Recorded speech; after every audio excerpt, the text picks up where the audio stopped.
Buku-buku mengenai budidaya ikan kerap kali hanya dijadikan bahan ejekan dalam percakapan kita. Cap itu kadang disematkan pada mereka yang berkuliah di jurusan filsafat dan menjadi aktivis kampus. Mereka kerap disindir ketika kuliah bacaannya buku-buku filsafat, teori perubahan sosial hingga teori-teori kiri, namun setelah lulus bacaannya mengenai buku-buku ternak lele. Akan tetapi, buku-buku model seperti itu sejatinya menautkan pada pengetahuan ilmiah. Seperti yang dilakukan oleh sosok Slamet Suseno, sosok yang mahir menulis isu flora dan fauna, namun sosok itu rupanya belum ada di Wikipedia. Siapakah sebenarnya sosok Slamet Suseno itu? Bersama saya Joko Priyono, inilah Monolog Sains edisi ketiga.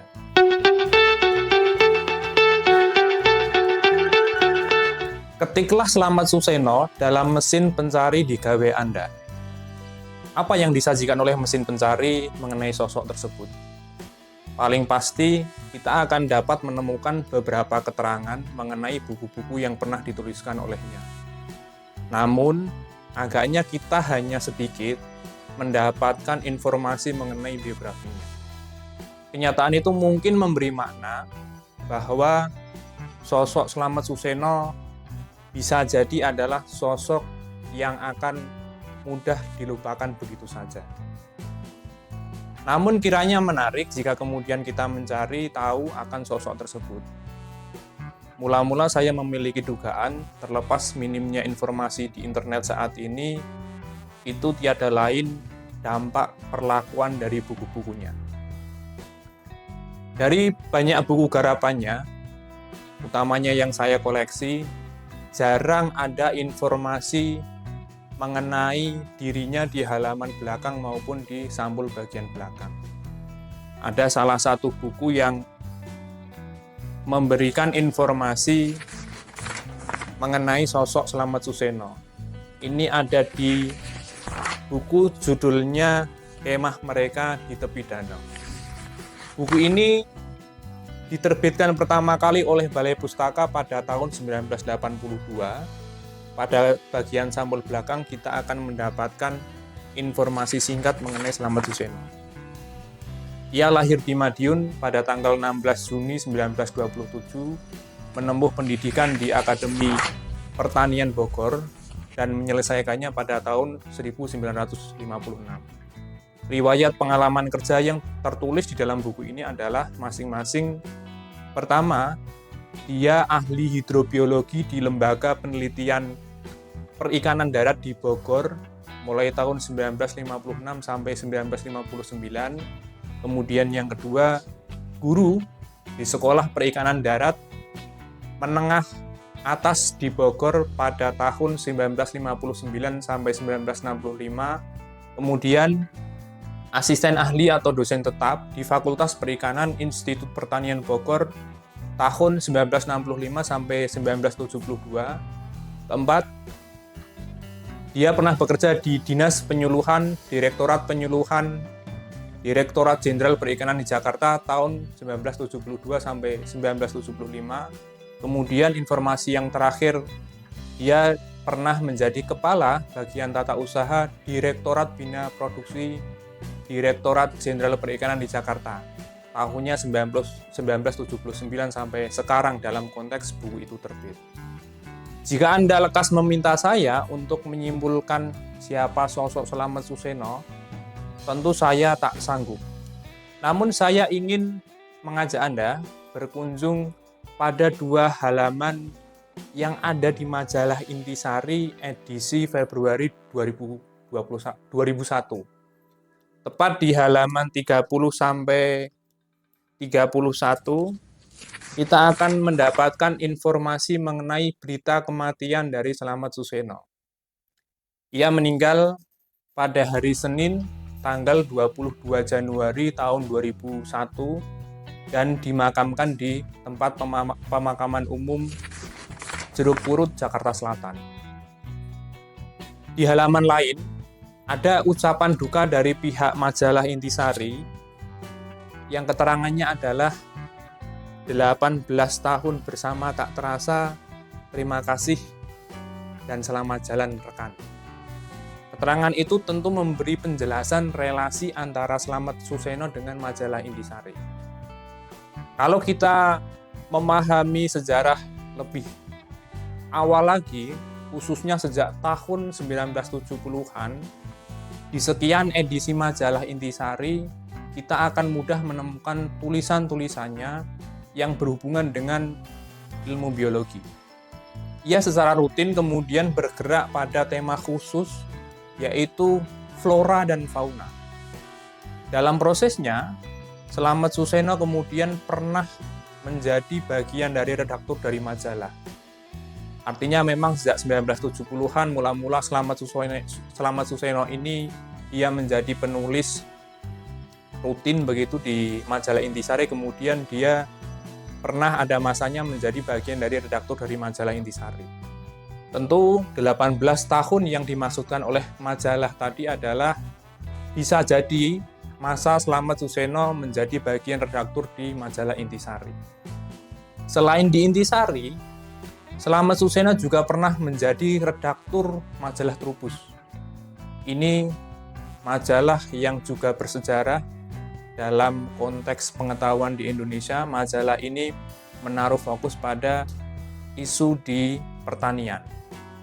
Tentu, dua hal itu menjadi bukti bahwa Slamet Suseno menggelorakan pengetahuan dalam tulisan ilmiah populer. Para pembaca di zamannya mudah dibuat takjub akan struktur tulisan dan gaya yang ia bawakan. Pada saat meninggal di tanggal 22 Januari 2001, ada salah satu tokoh cendekiawan Indonesia yang menuliskan mengenai obituarinya. Ialah Andi Hakim Nasution, yang tiada lain merupakan Rektor Institut Pertanian Bogor pada tahun 1978 sampai 1987. Andi Hakim menulis esai berjudul Kecil Teranyanya, Besar Terbawa-bawa. Tulisan itu termaktub dalam kumpulan tulisan Andi Hakim yang dijadikan menjadi sebuah buku berjudul Pola Induksi Seorang Eksperimentalis.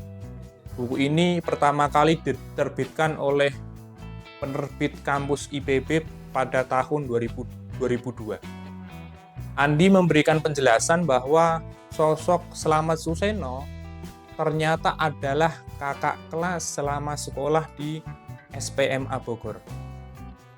Sentuhan terhadap Slamet Suseno menjadikan Andi Hakim Nasution ini berbagi kenangan saat di sekolah. Ternyata Slamet Suseno semasa sekolah merupakan pimpinan redaksi di majalah sekolah yang bernama Dewi Sri. Inilah proses penting yang dilalui oleh Slamet Suseno yang kemudian membentuk gaya penulisan dari Slamet Suseno.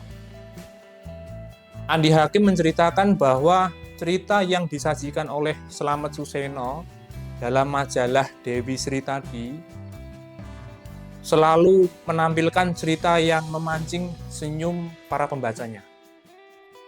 Andi Hakim kemudian menyebut ada sosok guru selama sekolahnya yang membuat dia kagum, dan ternyata guru ini juga dikagumi oleh Slamet Suseno.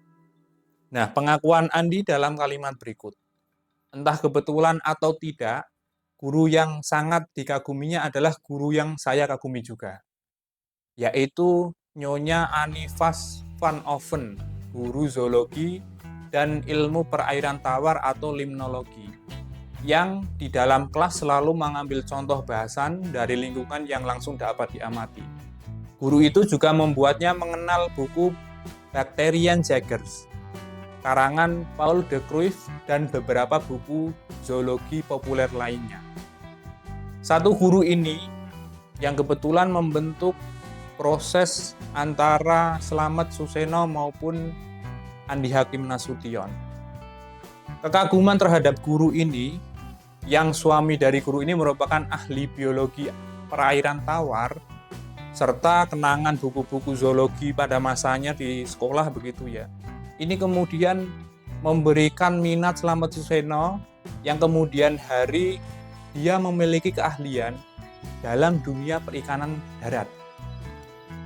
Nah, mari kita tengok beberapa buku yang pernah ditulis oleh Slamet Suseno. Pertama, ini ada buku berjudul Dasar-Dasar Perikanan Umum. Kemudian ada buku judulnya Pemeliharaan Ikan Mujahir. Kemudian yang ketiga ada buku Budidaya Ikan dan Udang dalam Tambak. Buku ini masing-masing diterbitkan pada tahun 1977. Kemudian yang Pemeliharaan Ikan Mujahir ini diterbitkan pada 1980. Kemudian yang Budidaya Ikan dan Udang dalam Tambak ini diterbitkan pada tahun 1983. Nah, menariknya adalah dua buku awal pada masanya ini merupakan bahan keperluan belajar di sekolah-sekolah. Artinya memang buku ini pada masanya menjadi buku bacaan bagi para bocah-bocah sekolah pada masanya.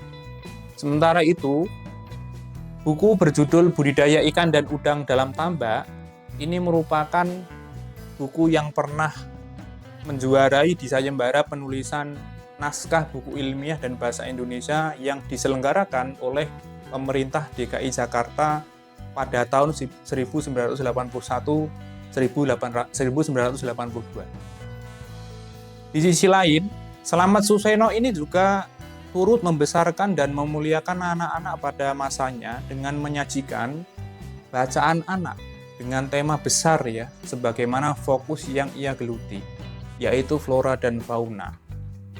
Ini juga tak terlepas bahwa dari serangkaian proses yang dilalui olehnya begitu ya, ia kemudian juga menaruh fokus pada persoalan ikan, utamanya adalah perikanan darat begitu. Ada dua buku penting mengenai bacaan anak yang pernah ditulis oleh Slamet Suseno dengan tema ini adalah tema-tema petualangan. Pertama adalah Bertamasya ke Pulau Panggang. Buku ini terbit pertama kali pada 1974 oleh Pustaka Jaya. Kemudian yang kedua adalah Kemah Mereka di Tepi Danau. Diterbitkan oleh Balai Pustaka pada tahun 1982. Selain itu, ada buku bacaan anak yang kemudian diterbitkan oleh Slamet Suseno yang ini temanya mengenai fauna begitu ya, di luar ikan ya. Pertama adalah Sepekan Bersama Gajah. Ini diterbitkan Pustaka Jaya pada tahun 1986. Kemudian yang kedua adalah Burung Cendrawasih yang Mempesona. Ini diterbitkan oleh Pustaka Jaya pada tahun yang sama. Pada masanya buku ini merupakan seri dari Pustaka Marga Satwa yang diterbitkan oleh pihak Pustaka Jaya. Di dalam buku-buku cerita tadi, yang konteksnya adalah bacaan anak, Slamet Suseno mengemas dengan sederet cerita demi cerita yang bersambung antara satu dengan yang lain. Yang sedemikian, ini membentuk kesatuan cerita yang utuh. Cara mengungkapnya dengan berlandaskan pengetahuan ilmiah begitu. Itu berarti kerangka teks yang dihadirkan oleh Slamet Suseno ini menjadi landasan penting dalam melatih imajinasi dan meneroka ilmu pengetahuan sesuai dengan tema-tema yang digarap olehnya. Tentu konsep ini tiada lain adalah bagaimana menumbuhkan imajinasi anak-anak dalam menyelami ilmu dan pengetahuan.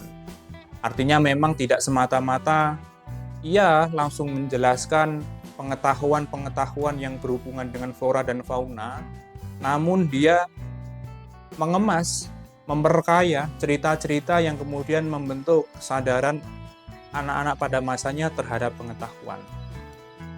Pada aspek flora, khususnya mengenai tumbuhan, Slamet Suseno pernah menulis buku berjudul Bercocok Tanam Secara Hidroponik. Buku ini diterbitkan pertama kali oleh Gramedia pada tahun 1985.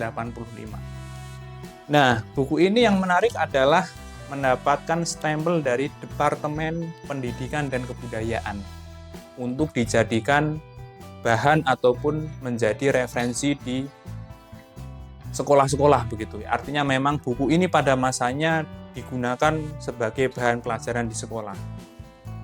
Ketika orang mudah menggampangkan akan persoalan bercocok tanam begitu ya, Slamet Suseno ini melakukan ajakan pada teks, melahirkan karya yang memuat keilmuan. Itu pula tentu juga dilakukan olehnya terhadap tema-tema mengenai perikanan. Entah sampai hari ini masih menjadi misteri ya, kadang buku-buku mengenai bercocok tanam, kemudian tema-tema mengenai budidaya ikan begitu ya, tak terkecuali ikan lele, ini kerap menjadi pemeo maupun ejekan bagi aktivis kampus ataupun mahasiswa filsafat. Ada pertanyaan umum yang seringkali muncul ya, bahwa dulu ketika selama kuliah sejak semester 1 begitu rakus terhadap buku-buku filsafat, teori kritis, hingga perubahan sosial, pada akhirnya mereka harus membaca mengenai buku-buku budidaya ikan begitu ya. Ini tentu memang tidak terlepas juga bersama dengan saudaranya begitu ya, buku-buku ikan ini kan saudaranya adalah buku-buku mengenai tes CPNS dan lain sebagainya begitu. Salah satu karya yang pernah dituliskan olehnya judulnya adalah Teknik Penulisan Ilmiah Populer. Buku ini diterbitkan oleh Gramedia pada tahun 1980 yang berisi proses kreatif bagaimana menyusun tulisan ilmiah populer atau dalam hal ini adalah sains populer.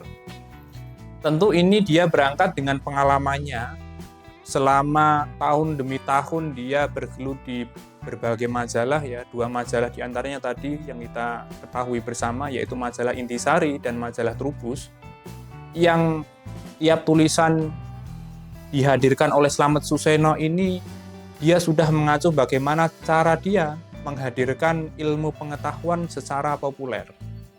Buku itu pada masanya menjadi pedoman penting bagi beberapa kalangan ya, utamanya adalah kalangan cerdik cendekia, ilmuwan di bidang sains dalam menyajikan gagasan yang kemudian bisa mudah dipahami oleh kalangan publik.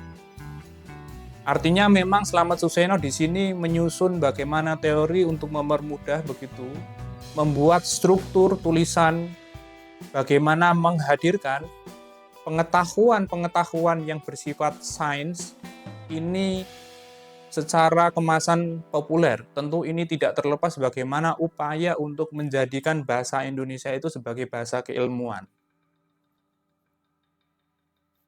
Dalam konteks hari ini, tentu buku yang pernah ditulis oleh Slamet Suseno ini sangat begitu penting.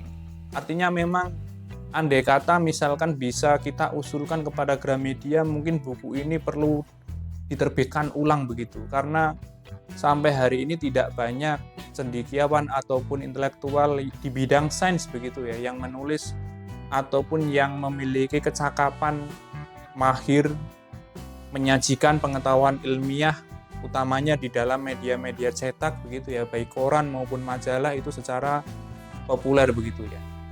Buku Slamet Suseno, Teknik Penulisan Ilmiah Populer ini tentu masih relevan di zaman ini. Terakhir, proses kehidupan yang dilalui oleh Slamet Suseno ini pernah menjadikan seorang pembaca majalah Intisari mengirim surat pembaca di edisi Januari 2004.